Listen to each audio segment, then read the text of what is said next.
Ívar, þið eru í góðri stöðu í fjórðu leikluta og glutið svolítið niður í lokin. Hvað finnst þér gerast þannig hjá? Við bara hættum að sækja, fórum að halda boltanum og við bara gáðum við leikinn. Þetta er bara sumargjöf okkar Hafnfirðinga til í Vesturbæinn og nú er hún búinn. Þannig að við sýndum held í öllum í dag að við erum betra lið og nú er bara að halda áfram og vera ekkert að hugsa þetta. Ég meina þetta er búið og við hentum þessu frá okkur.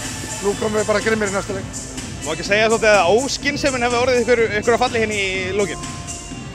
Jú, þetta það er alveg rétt og við vorum ekki fórum að halda boltanum og dribbla í stað fyrir að losa boltan og sækja. En það er mjög auðvelt að vera hérna fyrir utan og gagnrýna.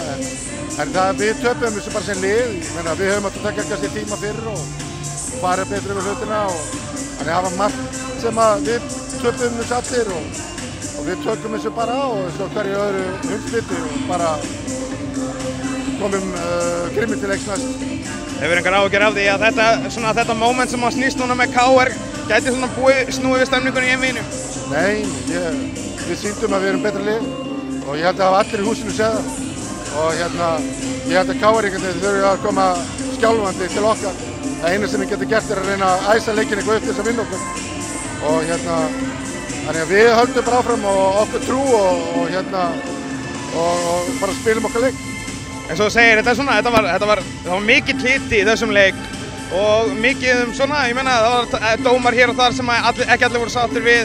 Heldur að það sé gameplanið hjá KR til að þurfa að vinna þetta eða að snúa sig upp í meira svona leik? Já, alveg 100%.